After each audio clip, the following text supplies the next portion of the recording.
तीसरा अध्याय सेनापतियों सहित महिषासुर का वध। ध्यान। जगदम्बा के श्री अंगों की कांति उदय काल के सहस्रों सूर्यों के समान है। वे लाल रंग की रेशमी साड़ी पहने हुए हैं। उनके गले में मुंडमाला शोभा पा रही है। दोनों स्तनों पर रक्त चंदन का लेप लगा हुआ है। वे अपने कर कमलों में जप मालिका, विद्या और अभय तथा वर नामक मुद्राएं धारण किए हुए हैं। 3 नेत्रों से सुशोभित मुखारबिंद की बड़ी शोभा हो रही है। उनके मस्तक पर चंद्रमा के साथ ही रत्नमय मुकुट बंधा है तथा वे कमल के आसन पर विराजमान हैं। ऐसी देवी को मैं भक्ति पूर्वक प्रणाम करता हूं। ऋषि कहते हैं, दैत्यों की सेना को इस प्रकार तहस नहस होते देख महादैत्य सेनापति चिक्षुर क्रोध में भरकर अंबिका देवी से युद्ध करने के लिए आगे बढ़ा। वह असुर रणभूमि में देवी के ऊपर इस प्रकार बाणों की वर्षा करने लगा जैसे बादल मेरुगिरी के शिखर पर पानी की धार बरसा रहे हों।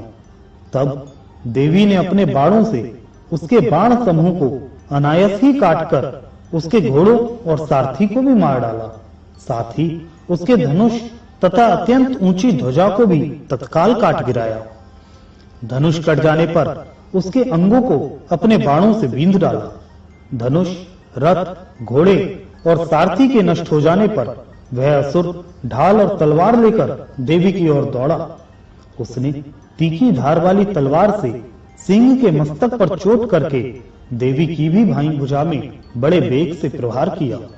राजन, देवी की बाह पर पहुंचते ही वह तलवार टूट गई। फिर तो क्रोध से लाल आंखें करके उस राक्षस ने शूल हाथ में ले लिया और उसे उस महादैत्य ने भगवती भद्रकाली के ऊपर चलाया। वह शूल आकाश से गिरते हुए सूर्य मंडल की भांति अपने तेज से प्रज्वलित हो उठा। उस शूल को अपनी ओर आते देख देवी ने भी शूल का प्रहार किया। उससे राक्षस के शूल के सैकड़ों टुकड़े हो गए। साथ ही महादैत्य चिक्षुर की भी धज्जियां उड़ गईं। वह प्राणों से हाथ धो बैठा। महिषासुर के सेनापति उस महापराक्रमी चिक्षुर के मारे जाने पर देवताओं को पीड़ा देने वाला चामर हाथी पर चढ़कर आया।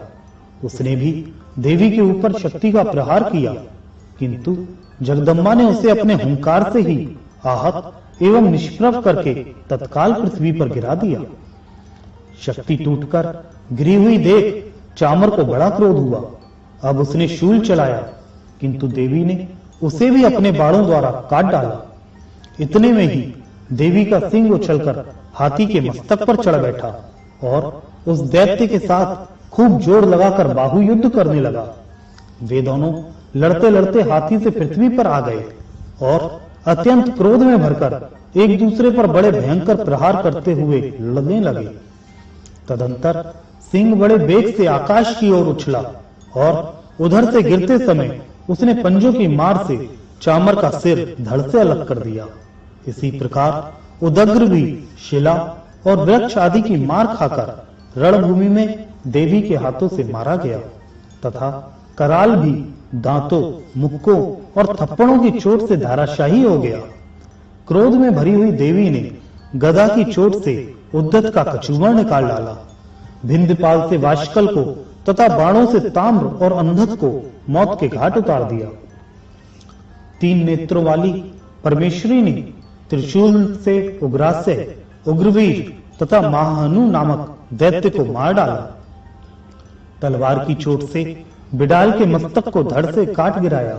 दुर्धर और दुर्मुख इन दोनों को भी अपने बाणों से यमलोक भेज दिया। इस प्रकार अपनी सेना का संहार होता देख महिषासुर ने भैंसे का रूप धारण करके देवी के गढ़ों को त्रास देना आरंभ किया। किन्हीं को थूथन से मारकर, किन्हीं के ऊपर खुरों का प्रहार करके, किन्हीं को पूंछ से चोट पहुंचाकर, कुछ को सींगों से विदीर्ण करके, कुछ गढ़ों को वेग से, किन्हीं को सिंहनाद से, कुछ को चक्कर देके और कितनों को निश्वास वायु के झोंके से धाराशाही कर दिया। इस प्रकार गढ़ों की सेना को गिराकर वह असुर महादेवी के सिंह को मारने के लिए झपटा। इससे जगदम्बा को बड़ा क्रोध हुआ। उधर महापराक्रमी महिषासुर भी क्रोध में भरकर धरती को खुरों से खोदने लगा तथा अपने सींगों से ऊंचे ऊंचे पर्वतों को उठाकर फेंकने और गरजने लगा। उसके वेग से चक्कर देने के कारण पृथ्वी क्षुब्ध होकर फटने लगी। उसकी पूंछ से टकराकर समुद्र सब ओर से धरती को डुबोने लगा। हिलते हुए सींगों के आघात से विदीर्ण होकर बादलों के टुकड़े टुकड़े हो गए। उसके श्वास की प्रचंड वायु के वेग से उड़े हुए सैकड़ों पर्वत आकाश से गिरने लगे। इस प्रकार क्रोध में भरे हुए उस महादैत्य को अपनी ओर आते देख चंडिका ने उसका वध करने के लिए महान क्रोध किया।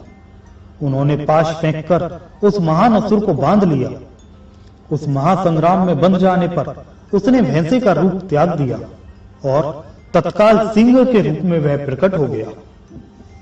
उस अवस्था में जगदम्बा जो ही उसका मस्तक काटने के लिए उद्यत हुई, त्यों ही वह खड्गधारी पुरुष के रूप में दिखाई देने लगा।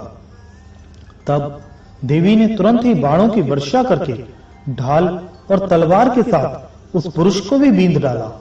इतने में ही वह महान गजराज के रूप में परिणित हो गया तथा अपनी सूंड से देवी के विशाल सिंह को खींचने और गर्जने लगा। खींचते समय देवी ने तलवार से उसकी सूंड काट डाली। तब उस महादैत्य ने पुनः भैंसे का शरीर धारण कर लिया और पहले की ही भांति चराचर प्राणियों सहित तीनों लोकों को व्याकुल करने लगा। तब क्रोध में भरी हुई जगन माता चंडिका बारंबार उत्तम मधु का पान करने और लाल आंखें करके हंसने लगी। उधर वह बल और पराक्रम के मद से उन्मत्त हुआ राक्षस गर्जने लगा और अपने सींगों से चंडी के ऊपर पर्वतों को फेंकने लगा। उस समय देवी अपने बाणों के समूहों से उसके फेंके हुए पर्वतों को चूर्ण करते हुए बोली। बोलते समय उनका मुख मधु के मद से लाल हो रहा था और वाणी लड़खड़ा रही थी। देवी ने कहा, ओ मूढ़, मैं जब तक मधु पीती हूं तब तक तू क्षण भर के लिए खूब गरज ले। मेरे हाथ से यहीं तेरी मृत्यु हो जाने पर अब शीघ्र ही देवता भी गर्जना करेंगे। ऋषि कहते हैं, यूं कहकर देवी उछली और उस महादैत्य के ऊपर चढ़ गई। फिर अपने पैर से उसे दबाकर उन्होंने शूल से उसके कंठ में आघात किया। उनके पैर से दबा होने पर भी महिषासुर अपने मुख से दूसरे रूप में बाहर होने लगा। अभी आधे शरीर से ही वह बाहर निकलने पाया था कि देवी ने अपने प्रभाव से उसे रोक दिया। आधा निकला होने पर भी वह महादैत्य देवी से युद्ध करने लगा। तब देवी ने बहुत बड़ी तलवार से उसका मस्तक काट गिराया। फिर तो हाहाकार करती हुई दैत्यों की सारी सेना भाग गई तथा संपूर्ण देवता अत्यंत प्रसन्न हो गए। देवताओं ने दिव्य महर्षियों के साथ दुर्गा देवी का स्तवन किया। गंधर्वराज गाने लगे तथा अप्सराएं नृत्य करने लगी।